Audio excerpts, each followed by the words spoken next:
ยังบ่แล้วที่ใจกันเลยเวลาผ่านไป3 เดือนจากพระเพิ่นออกพรรษาวันนี้เป็นวันภาวนาของพรรษาเป็นวันภาวนาของพรรษาครับเอาครับมาทำบุญตักบาตรกับที่เราเป็นบุญทำบุญออกพรรษาตักบาตรสร้างบุญสร้างกุศลได้ครับที่กับใจของเราสะสมบุญสะสมบุญในดวงสมเด็จพระพ่อมีโอกาสได้สร้างบุญสร้างกุศลสร้างคุณงามความดี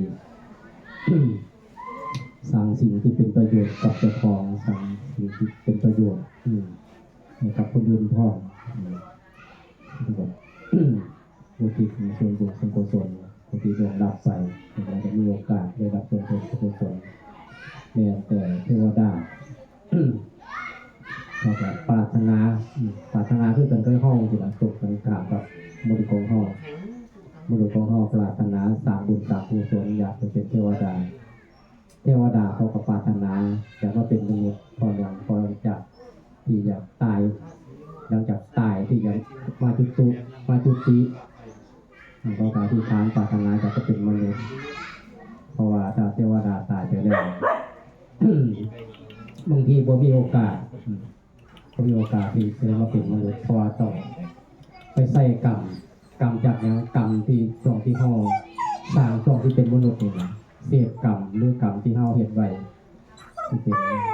ที่เฮาผิดศีลฆ่ามนุษย์ฆ่าสัตว์ผิดศีลเจ้าของผิดศีลเบียดเบียนผู้อื่นลักทรัพย์ของผู้อื่นเบียดเบียนฆ่าสัตว์แต่ตายที่ตัวบายภูมิที่บ่มีโอกาสเข้ามาเป็นมนุษย์อีกเป็นโอกาสที่ยากเป็นเทวดาคนที่บ่ได้มีโอกาสได้มาเป็นมนุษย์แต่เฮาสร้างคุณงามความดีสร้างกุศลคือส่วนบุญกุศลติดต่อเนื่องไว้อธิษฐานไว้ว่าที่มีโอกาสแต่เป็นยากใช่มั้ยยากอยู่มันก็อยู่ที่เฮาเฮ็ดในปัจจุบันเฮาเฮ็ดผลที่ดีผลที่เฮาเฮ็ดเนี่ยที่สร้างศึกษากุศลต่างๆไว้ท่านรักษาศีลเจริญภาวนาท่านรักษาศีลเจริญภาวนานี่คือผลของมันในปัจจุบันผลในปัจจุบันตัวเองที่ซอยสู้ของเฮาได้สร้างงานดีได้กลับขึ้นมาไม่เป็นมันได้สร้างกุศลในเรื่องทางตามเป็นเด็กสมาสัมพุทธเจ้าในสร้างกุศลที่ยิ่งขึ้นไปในสร้างกุศลที่ยิ่งขึ้นไปฉะนั้นเฮา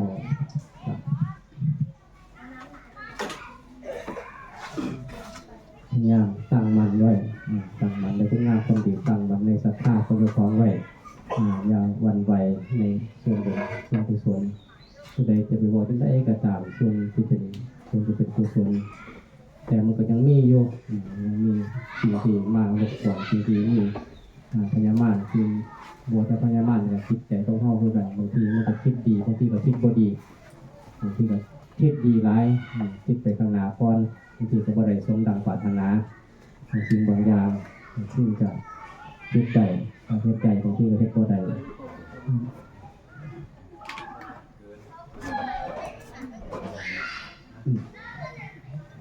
ศาลายังบ่แล้ว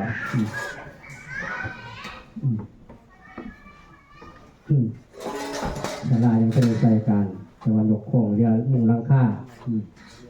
หาเจ้าภาพเพื่อพวกเจ้าหาเจ้าภาพช่วยกันเจ้าภาพที่ฟ้องนี่แหละผู้รับแทนบ่หลายดอกคนละแผ่นแผ่นนึงยาว15 เมตรละ150เอาเบอร์35 40เอาเบอร์40มุ่งหลังคาเมื่อกี้คุยกับจันมหาคุณโยมว่าเดี๋ยวไปรวมเป็นทางเลยเดี๋ยวสิจะเป็นยังบ่มีกฐินยังบ่ได้แน่นอนที่แน่นอนคือเฮ็ดช่วงที่เป็นป่าร่วมกันร่วมสร้างนี่ได้เอาเป็นการจัดการในลำบุญคนเจ้าของก็สร้างคอยกันสามารถที่จะร่วมกันบ่เป็นของไว้ของคนอื่นบ่เป็นของอาตมาบ่ได้เป็นของจักสมบัติบ่ได้เป็นของพระสงฆ์คือมันเป็นของพุทธบริษัททั้ง4เป็นผู้บาสกอุปนิกาภิกษุนี่ร่วมกันสร้างร่วมกันเป็น สร้างเราเป็นสร้างเขาวันไรเพื่อยังเพื่อเขาได้ใช้ประโยชน์อย่างคุณได้ใช้ประโยชน์ของมันก็คือได้ใช้ประโยชน์เขาได้ใช้ประโยชน์ได้หลายอย่างบางทีเขาได้ประชุมนะประชุมนี่แน่พระคนก็ได้มาใส่พระก็ได้มาชั้นขออันนี้คือประโยชน์ของมันได้ประโยชน์หลายอย่างได้ประโยชน์หลายอย่างเพราะฉะนั้นขออนุโมทนากับขอทางร่วมงอทั้งหลายด้วยรวมกับสามบุญสาธุชนร่วมกันเวลาความสุขเป็นเรื่องให้เกิดมีขอความสุขที่เขาปรารถนาจงเป็นผลสำเร็จสิ่งหนึ่งประการใดที่บ่ผิดขอทั้งงามความดีบ่ผิดสิ่งที่อันดีงามบ่ผิดประเพณีอันดีงามขอสิ่งที่ปรารถนานั้นจงเป็นผลสำเร็จจงเป็นผลสำเร็จทุกท่านทุกคนเถิ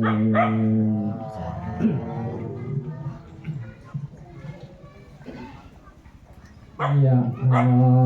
วาริวหาปุราปาริปุเรนติสาคารังเอวะเมวะอิโตทินังเปตานังอุปกัปปติอิจิตังปัจจิตังตุมหังอิปะเมวะสมิจจตุสัพเพปุเรนตุสังกปปังจันโทปนาระโสยถามณิโชติระโสยถาเววะจันโทสัมมาโรโหเวนัสสันโตมาเตภวะรันตรายโยสุขิเตคายโยโกภวะเภวังอนาสิเรสาเรจังอุทธาปัญญายโนจันตารโรธัมมวาทันติอายุวันโนสุขังภาลังโยวันตะโกวันธนาวันตะโกสิริวันตะโกยาสวันตะโกภาราวันตะโกวันนาวันตะโกสุขวันตะโกโหตุสัพพะทานตุกะโรกะปยาเวราสุขสันตุจงปันตวาริปันตรายามิวินาสันตุจัสสะจายาเสทิฏฐานังราบังสุเทภกายังสุขังภารังเสริยายุจาวันโนยาโกกังอุปเสดายานสวาสตวาสาจาโยตะเกยวะเสเดภวันโตเตภวันโตสัพพมังคารังรากันโตสัมปะเทวันสัมมาวุฒานุภาเวนัสสะทาโสเดภวันโตเตภวันโตสัมพมังคารังรากันโตสัมปะเทวตาสัมปะธัมมานุภาเวนัสสะทาโสเดภวันโตเต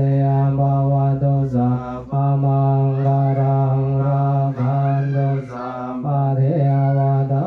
สัมปะสังฆานุภาเวนัสสะทาโสเดภวันโตเตเม มาหาพ่อเฉย